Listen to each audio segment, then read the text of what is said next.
preaching this morning, I have to make a confession. I have to confess to you. I lied to you. I told you last week I'd be on the stage with the band playing. Well, I had every intention. Came this morning, practiced, and after a few minutes, as Doug would say, a chicken has no lips, right?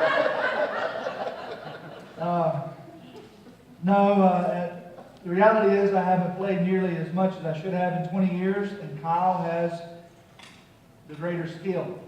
See, age and experience isn't everything. So we appreciate Kyle. We appreciate all that he does, and he did a great job. Thank you, Kyle, for stepping in.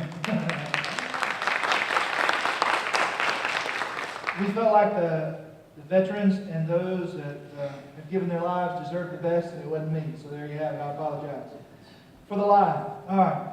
Well, let's look at Job chapter 23. As we look at Job 23, and we look at the life of Job, one of the things that really becomes evident and clear to us as we study this book is we see different stages of Job's grief, different stages of Job's suffering. And the truth of the matter is, as we go through trials and tribulations in our lives, there will be different stages. And if you will notice and study closely Job's transition through these different stages, you'll see that they're the same ones that you and I go through. And Job now has come to a place in his suffering that he has a lot to teach us today through just a few simple truths. A lot to give us strength with today through a few simple truths. Job has come to a point in his suffering. He's asking why. He wants to know why. Anytime we have trials or tribulations, or you or I go through suffering, that's the thing we want to know as believers, is why. Why has God allowed this? Job comes to a new stage, a more challenging stage in his suffering. As Job is there with his friends and they're seeking this problem out, trying to answer the why, Job turns around and God seems to be gone. He can't seem to find God anywhere. And I want us to read chapter 23. I'm going to put it on the screens. And I have it in the message. And the reason why is the book of Job, though not a poetic book, is written poetically.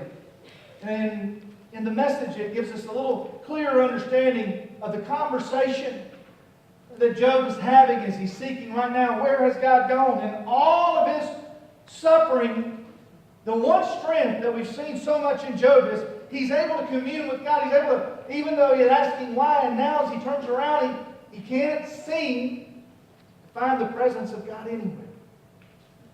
Listen to what he says. Job replied, I'm not letting up. I'm standing my ground. My complaint is legitimate. God has no right to treat me this way. It isn't fair. If I knew where on earth to find him, I'd go straight to him. I'd lay my case before him face to face, give him all my arguments firsthand. I'd find out exactly what he's thinking. Discover what's going on in his head. This is Job talking about God. Do you think he'd miss me or bully me? No, he'd take me seriously. He'd see a straight living man standing before him. My judge would acquit me for good of all charges. I travel east looking for him, and I find no one. Then west, but not a trace. I go north, but he's hidden his tracks. Then south, but not one glimpse. But he knows where I am and what I've done. He can cross-examine me all he wants, and I'll pass the test with honors. I followed him closely. My feet in his footprints, not one swerving from his way. I've obeyed every word he's spoken. Not just obeyed his advice, I've treasured it. But he is singular and sovereign. Who can argue with him? He does what he wants when he wants to. He'll complete in detail what he's decided about me, and whatever else he determines to do. Is it any wonder that I dread meeting him? Whenever I think about it, I get scared all over again. God makes my heart sink. God Almighty gives me the shudders. I'm completely in the dark, and I can't see my hand. in front of my face. Matthew Henry, the great commentator, had this to say about that feeling. When you no longer feel the presence of God, he said, the God of Israel, the Savior, is sometimes a God that hides himself, but never a God that absents himself. Sometimes in the dark, but never at a distance. And so Job now, with all of his suffering, he's now struggling with the loss of the assurance of the presence of God. If you've ever endured any type of suffering or trials or tribulations, that is one of the worst places to find yourself. It's as if heaven is shut up. You know, the truth of the matter is it's difficult to endure physical suffering.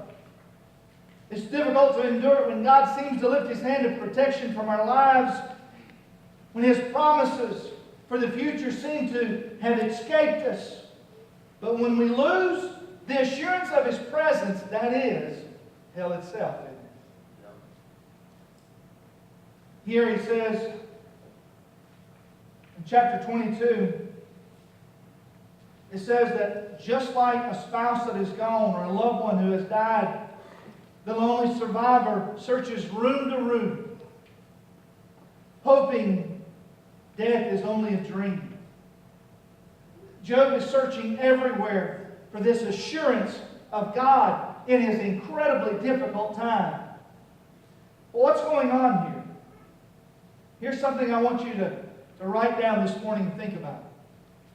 It is only by the testing of our faith that it is made real and pure. It is only by the testing of our faith that it is made real and pure. You see, at this point in Job's life, he's lost absolutely everything but his faith. His faith is all that he has. There's a whole lot going on behind the scenes than just this storyline of Job losing everything, losing his health, enduring this tragedy of losing 10 children. You know, here's what I know as I preach through these week after week, and every time, there's not a time when I picked up the book of Job that I personally haven't learned an incredible amount of truths that draw me closer to God, that give me greater insight into the love that God really has for me. But the thing I've noticed as I preach these is, if you're not going through suffering right now, you just keep saying, or you keep thinking, well, he just keeps preaching the same thing every Sunday. But if you're in the middle of suffering right now, what I've noticed is you hang on to every word, and it provides strength and solace. And it strengthens your faith. See, when you need God, it's so much more important. Job here, as he endures the furnace, these cycle of accusations, these ongoing assaults to his character. Eliphaz there in 22, he says, Job, you're a sinner. Job, you're a great sinner. Job, you're suffering because of your sins. And then he says in Job 22:4, he says, Job, the courts don't try people for righteousness, but only for lawlessness. He said, Job, you've got a moral failure. I want you to look up here for a second when you go through these lonely, difficult times of suffering.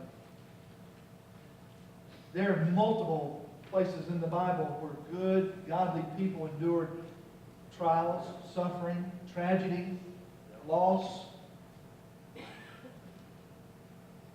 Jesus experienced suffering without sin. And you know what we see with Job? Job is just a smaller version, a foreshadowing of Jesus. The book of Job is very clear that Job has done nothing to find himself in this position. There in 22:21, he says, give in to God, come to terms with him, and everything will turn out just fine. The problem is that advice doesn't apply to Job. That's the problem with a lot of advice that we are given when we go through suffering. All you believers, look up here. Be real careful what you say to people who's enduring trials. Remember, you're not God. I know some of you are convinced that you're very divine, but you're not God. Be careful. He had the wrong theology. He says there, he says, so what if you were righteous with God Almighty, even notice, even if you gave a perfect performance, do you think He'd applaud? See, the problem is this. All of them were disconnected from God, and now Job, who was walking and serving God, feels disconnected from God.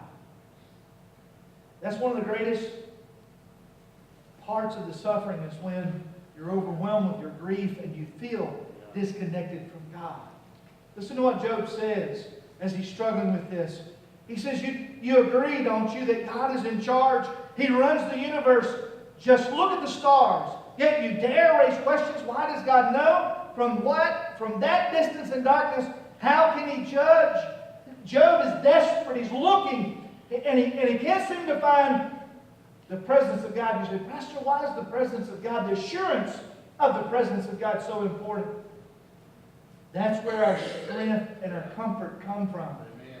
That's what separates our faith from all other religions.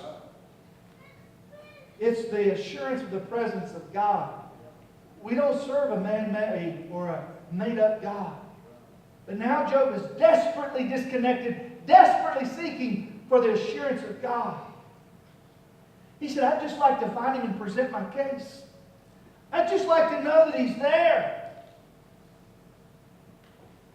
Here's the truth that I want you to understand this morning. No matter what you're going through,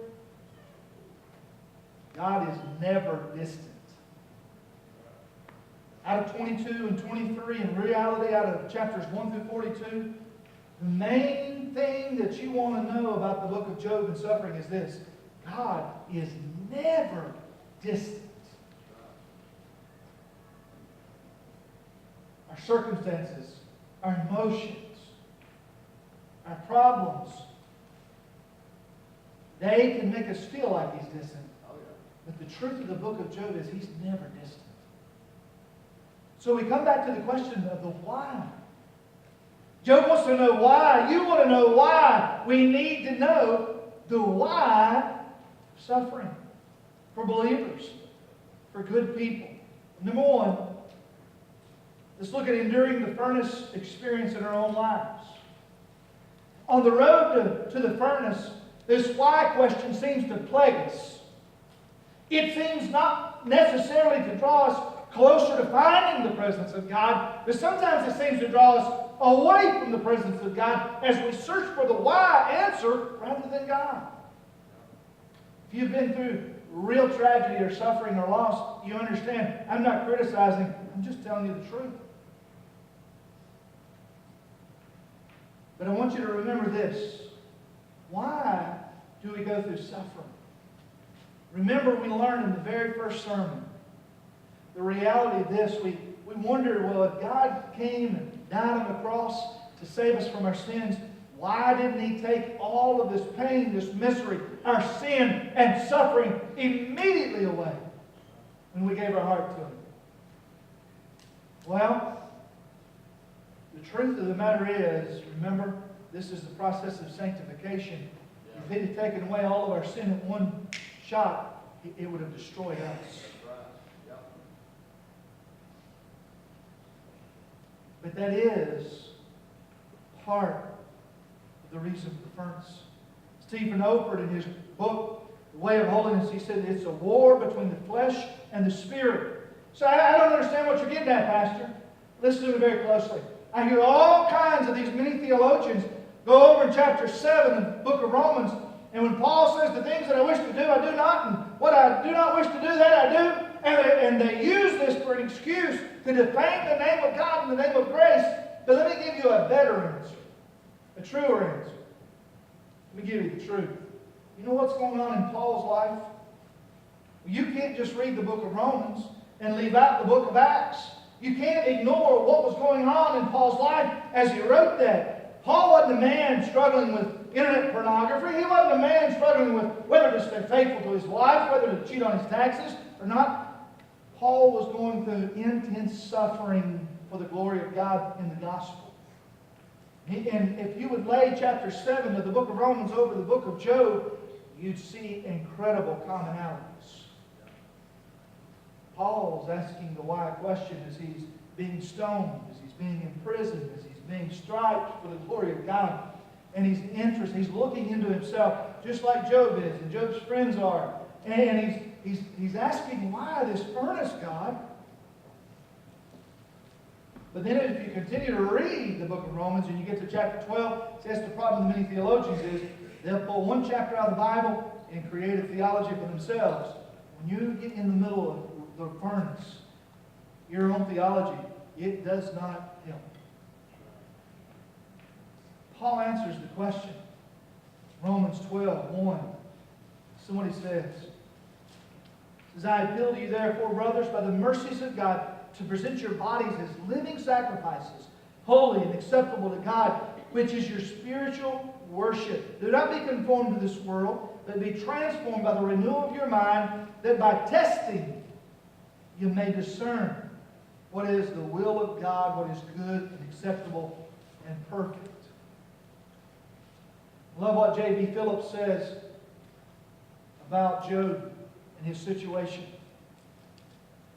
He's talking about the furnace. He says, don't let the world around you squeeze you into its own mold. Don't let the world around you squeeze you into its mold.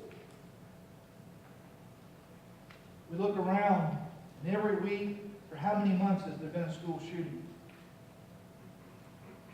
Past 3 weeks in Oconee County, how many lives that all of you knew have been lost? Not a 60, 70, or 80-year-old lived a full life, but tragically taken. Some in their youth.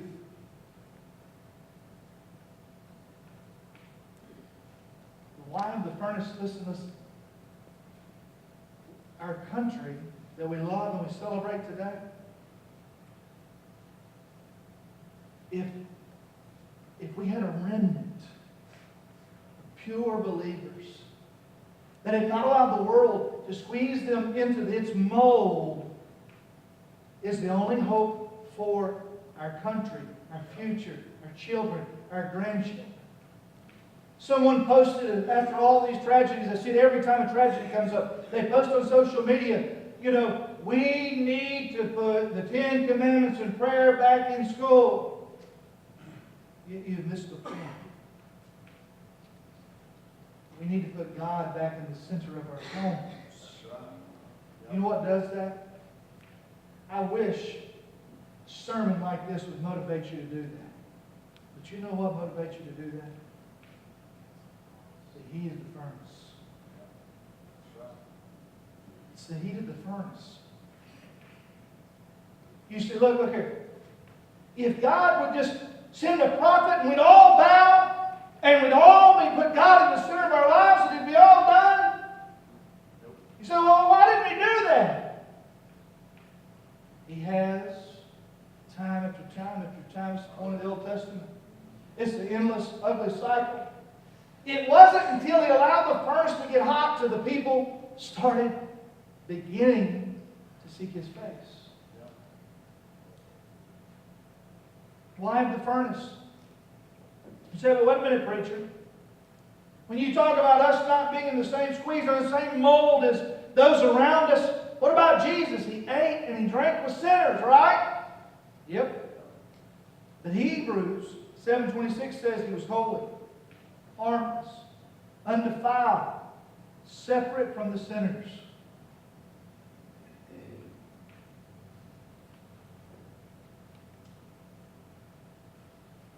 He was distinctly different. So different that it created an incredible draw from those around Him. That's the point of the book of Romans that we're studying, is that our lives are to be so, not that we're to be disassociated with those that are lost and sinners around us, but our lives are to be so distinctly different that they have a hunger and a thirst to know why, to know who and how. As we look at this why of suffering, Satisfaction is part of understanding the why. We think if we could just know the why of the suffering, it'd somehow ease the suffering. Listen to what James wrote. He says, "Come now, you who say today or tomorrow we'll go to such and such a day, spend a year, buy and sell, make profit, whereas you do not know what will happen tomorrow. For what is your life? It is even a vapor that appears for a little time and then vanishes away. Instead, you ought to say, if the Lord wills, we shall live and do this or that. But now you boast in your arrogance. All such boasting is evil. Therefore, to him who knows to do good and does not do it, to him it is sin." James says that our lives, our everyday lives, should reflect the will of God. Here's the truth. We don't know if tomorrow, look up here, tomorrow's Memorial Day. We don't know if tomorrow's going to bring joy or grief. We don't know. None of us know. Look, if you're going through something right now, I want you to look at me for a second. Right now, some of us are in the storm, some of us are not in the storm, some of us are coming out of the storm. If you're suffering through something right now, look up here. I don't know if my tomorrow will bring joy or grief. The furnace helps us focus on the real issues of life. See, the great thing is God knows that. He knows if your tomorrow will bring joy or grief. That's the point. He knows. I don't know, you don't know. But He knows. He knows. See, Job is struggling with that. He doesn't know the why of the furnace. Oswald Chambers put it this way. It is not the days of sunshine and splendor and liberty and light that leave their lasting and indelible effect upon the soul, but those nights of the Spirit in which, shadowed by God's hand, hidden in the dark cleft of some rock in the weary land, He lets the splendors of the outskirts of Himself pass before our gaze. We don't see and experience God that way in the sunshine. It's only in the dark days of our lives. So secondly, let's look at submitting to the goldsmith in the furnace. You know what a refining pot is? You ever been around a refining pot? That's the furnace we talk about. The refining pot is where the precious metal is placed into that, and the furnace around it heats up this refining pot, and it heats it up until the metal goes liquid. So what's the purpose of that? Why do they do that? Well, you go to a jewelry store and you understand. The purer the gold, what? The more precious. The more expensive. How do they get gold pure? You mean it's not pure, Pastor, when they didn't just pull this shining gold ring out of the ground? No. There's a process that made that gold that you bought to put on as your wedding band or your necklace or whatever's precious to you. There's a process that made it precious. And here's the thing you need to know about the refining pot. See, you and I are precious to God. And we ask this, why? Why does God allow suffering? It's through the times of trials and tribulations and suffering that God becomes more precious to us. Amen. The thing that I know about the refining pot is this. The goldsmith is very, very careful with the gold. You're the gold. You need to know that I don't know what tomorrow holds for you or for me, but God does. And He's very, very careful. It may not feel that way right now, but God is very careful with the gold. He says in 23:10, fear the fire. But the fire, the furnace, can only make the gold pure, brighter. As we go through trials and difficulties, it's the part of refining. God is refining us. Listen to what the Bible says in Proverbs 17:3. The refining pot is for silver and the furnace for gold, but the Lord tests the heart. That's why James refers to his whole book about the fiery trials that they're going through. They love the Lord, they're serving the Lord, and they're going through incredible trials. But James is wanting them to understand that God is refining them, drawing them closer, not pushing them away. Isaiah 48:10. Behold, I have refined you, but not as silver. I have tested you in the furnace of affliction.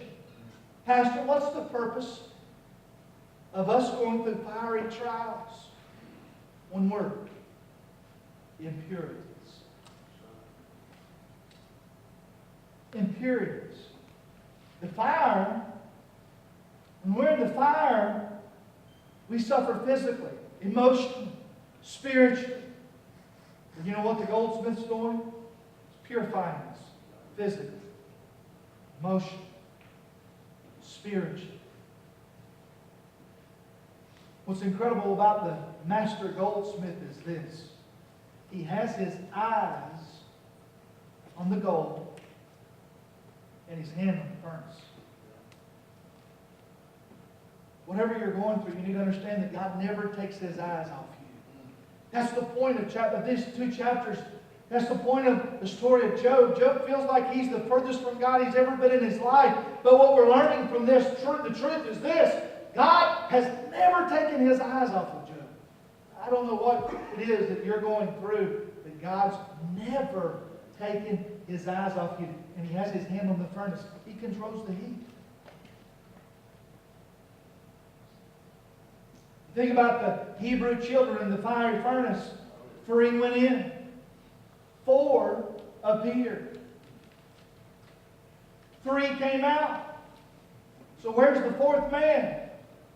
Still in the fiery furnace.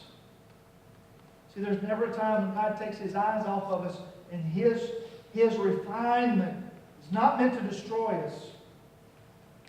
It's meant to strengthen us. There's a hymn. How firm a foundation. Listen to it. When through fiery trials thy pathway shall lie, my grace, all sufficient, shall be thy supply. The flame shall not hurt thee. I only design thy dross to consume and thy gold to refine.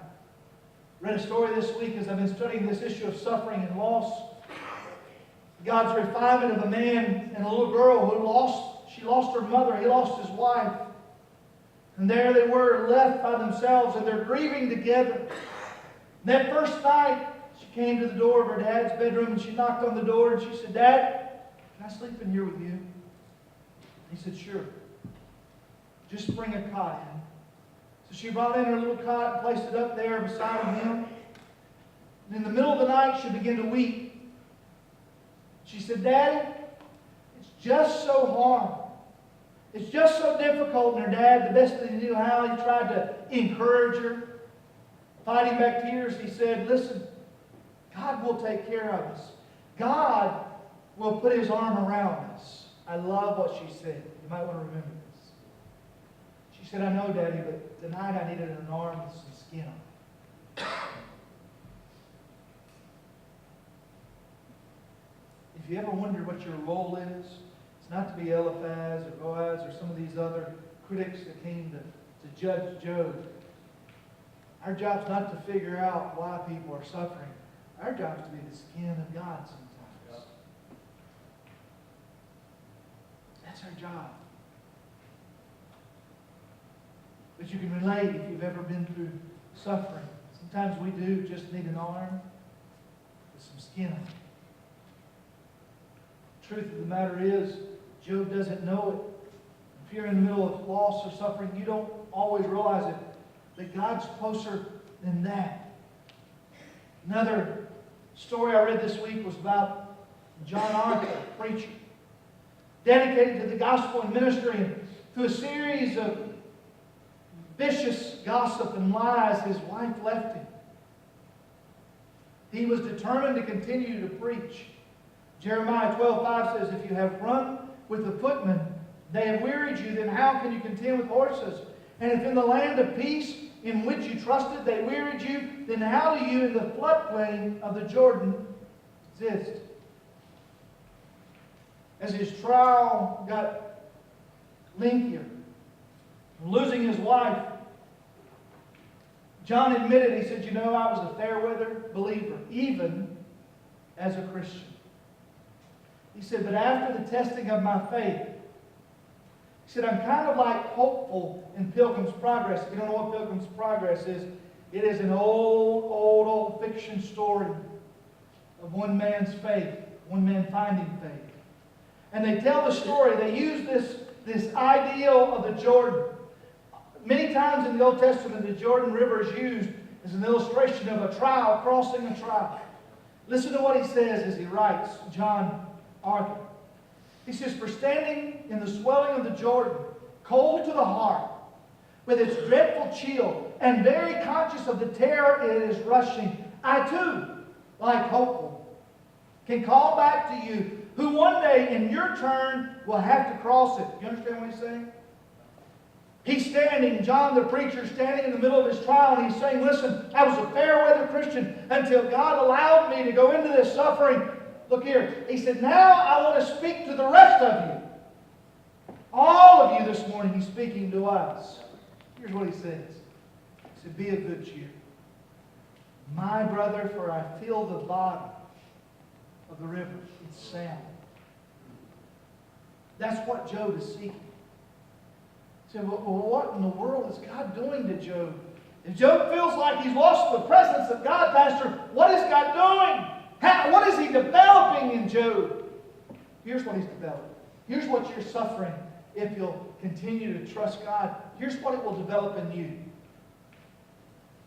Tender love toward God. Tender love toward others. I don't know of any other way to really develop tender love in our human condition in which we find ourselves encased in sinful flesh. The only way I know is the furnace of suffering that develops tender love for others. Job, in his situation, you know what he parallels? He parallels the sufferings of Christ. Think about it for a second. Jesus' loss of God's protection. You realize that, don't you? God had to take his hand of protection off of Jesus in order for him to go to the cross. Same with Job. Jesus' promise and presence of God on the cross. God forsook. God abandoned Jesus on the cross for you and I. Turned his back on it. Job is going through this right now. Do you know what Jesus says to us? You might want to write this down. It's good.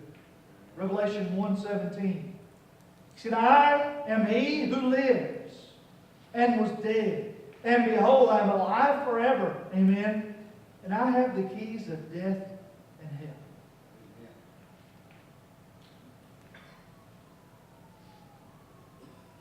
Why the furnace, Pastor? Why do we have to go down the road of the furnace?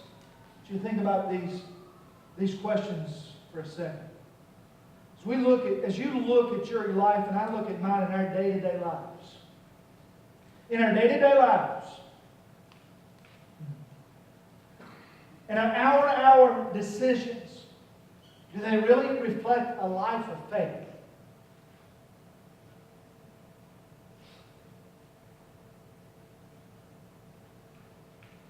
They do when God allows us to go through the furnace.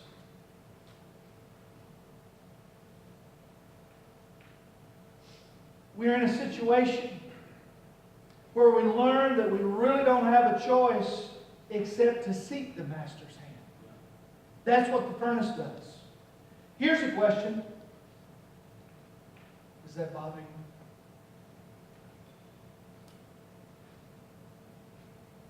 Does it bother you that God would allow us to go through the furnace? It calls us to day by day, hour by hour, depend solely on Him. Does it bother you? It's an important question.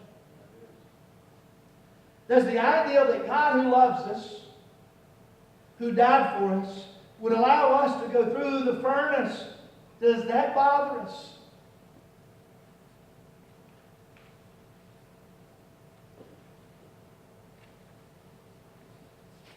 Think about it. What does it show us? What does it prove to us? The answers to those questions are pretty important, because we come back to the one question we all want to know. It's the why of the furnace, number 3. Understanding the reasons for the furnace. Here's what happens in the furnace. In the furnace, in the heat, the ingredients that make up us are exposed to us. When the metal, when the gold is placed in the furnace and it heats up and the gold liquefies, everything that's not pure, it floats to the top. It's an incredible process. I've seen it done many times. But when we're in the furnace, our ingredients become very clear to us. What we're made of comes very clear to us. But what you mean, Pastor? Our attitudes become very clear to us. Right? Our affections, our true affections, become very clear to us. Our priorities, our true, not what we say, our day-to-day, hour-to-hour, our true priorities, they become very clear to us. And our loyalties. See, the furnace allows us to see with the clarity of God's eyes what's really important to us. What our life really looks like. What we really have. What do we see with the clarity of God's eyes? We see our own impurities. What are impurities? There are things in our lives that we don't need and that shouldn't be there. So when we go through the furnace, here's what God does. We're able to see the masks that we wear, that in the good times, in the sunshine, that we're even blind to. That's what the furnace does. It gives us a godlike clarity, God's perspective, to see things that most of the time in our life we're blind to. Micah 3:3 says, "But who can endure the day of his coming? Who can stand when he appears? For he is like a refiner's fire and a launderer's soap." So here's the question you want to know. How does God know when it's time to take us out of the fire? Right?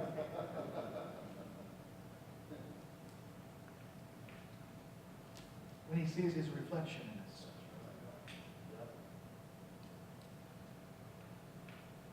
Why? Because he wants to conform us to the image of Christ. God's not content to leave us in our weakness.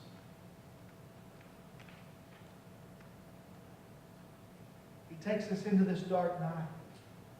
He weans us from the pleasures of life by giving us this view of what we could be. And in doing so, he's able to take away all the vices and turn them into virtue. The furnace, what it does is, through the dark night, our pride becomes humility. Greed becomes simplicity. Our wrath becomes contentment. Our need for luxury becomes peace. Gluttony becomes moderation.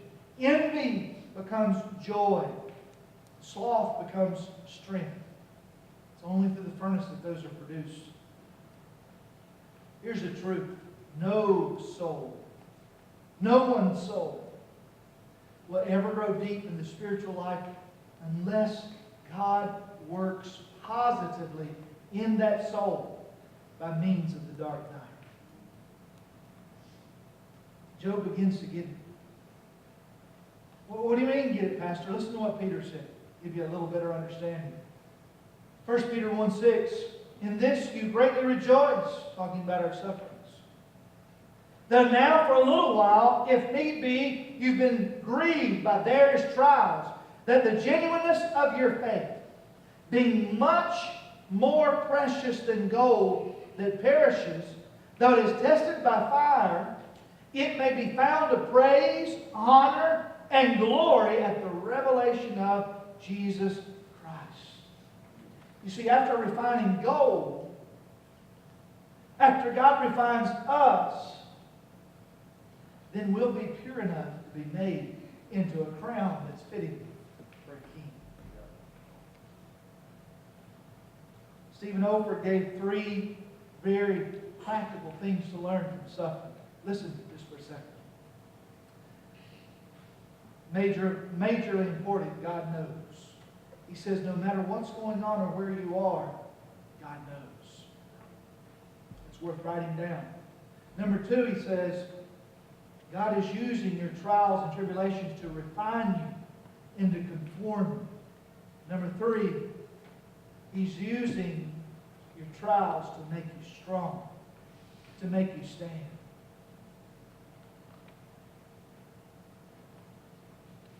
Miss Pollard, the great missionary in 1902, God called her to Africa, went through severe trials and tribulations and suffering, and she never could raise her money to go to Africa.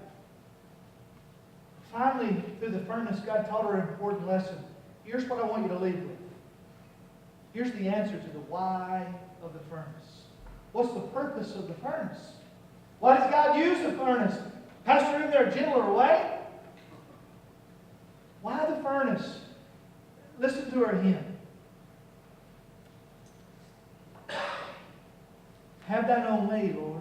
Have thine own way. Thou art the potter, and I am the clay. Mold me, make me after thy will, while I am waiting, yielded and still. See, the real question this morning is, are you completely abandoned to God? That's what the furnace does. It breaks us down until we're completely yielded and abandoned to God. She said, when I couldn't control or fix my circumstances in any way, I just sat and I was still and waited on God. And God gave me this song. She said, I learned to find peace in abandonment. That's the purpose of the furnace. So that we would abandon ourselves to God. Here's what I want to ask you this morning before we leave. Have you completely abandoned your will, your life? Are you completely abandoned in submission to God's will? Before you answer that question, I've been asked many times this week, Pastor, what would you say to that family? You're preaching through the book of Job, talking about why bad things happen to good people. Pastor, what would you say to the family, the precious family that lost that precious girl last week? Precious young girl. Thought a lot about this. First thing I would do is resist the need to explain everything about God. Simply assure them God knows. God knows. That's all that matters. Secondly, I would encourage them to focus on the future, not the present pain, because God leads. God knows. God leads. Thirdly, I would encourage them to embrace God's faithfulness, His trustworthiness, and refuse to believe in blind faith or random chance, because God controls. God knows. God leads. God controls. God's always in control. Everything that happens, including the things that we can't explain or justify, everything in our lives that happens to us, God is using it, and He's weaving together this enormous, beautiful piece of tapestry. But from this side of earth, it's blurry, it's knotted, it looks strange, twisted. But from heaven's perspective, there's an incredible pattern that God's weaving in your life. Right now it seems confusing, but someday the details will come together and they'll make sense. The only thing you have to answer is this: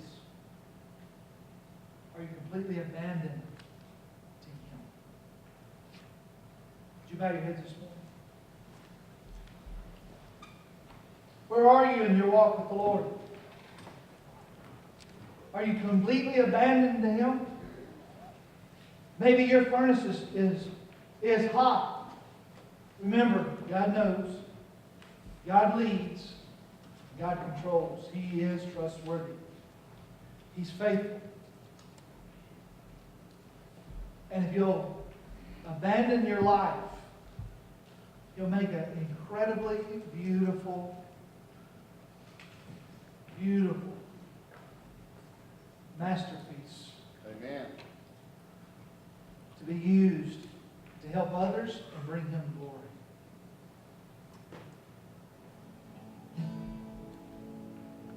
Do you know the Lord this morning? Or are you running from Him? Have you ever truly abandoned your life to Him? Maybe that's what you need to do this morning. Maybe you're going through the furnace and you say, Pastor, it's hard to believe that God's not taking His eyes off of me. And maybe you need to talk to Him about the temperature control. What you need to know is this. I don't have any superficial answers for you, just the truth. And the truth is, He's never taken His eyes off of you, and He never will. It's the exact same thing that when my friend, who's got about 6 to 8 months to live, that I told you about 6 or 8 months ago, called at 40-some years of age and had this terminal illness. So the only thing that he's holding on to is that God's got His eyes on him, and He's in control of the temperature. Same thing when one of my dearest family members this week called with horrible news. We both found our strength in the fact that God has got His eyes on it.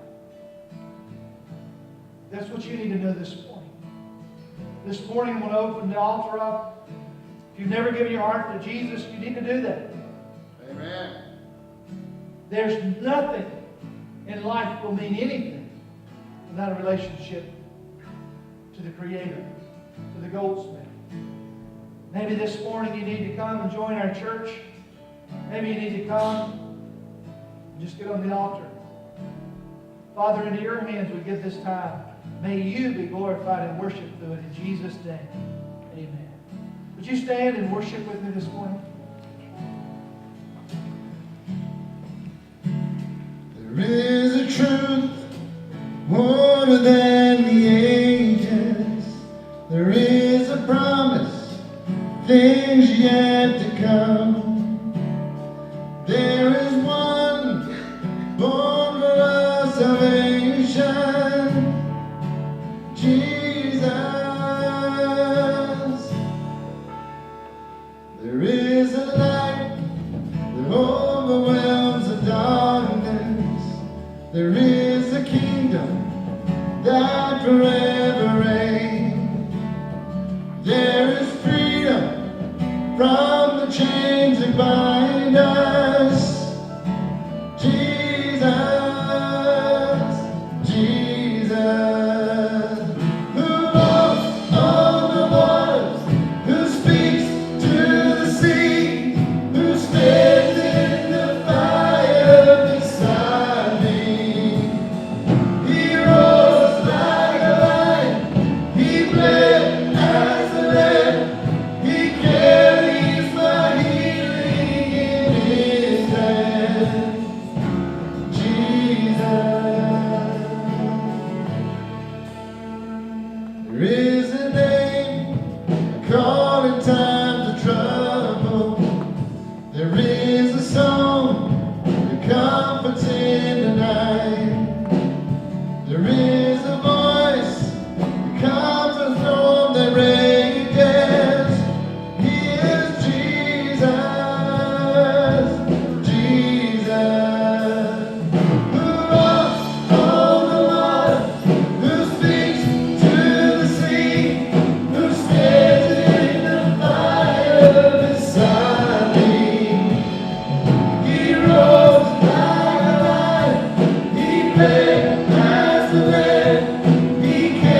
together.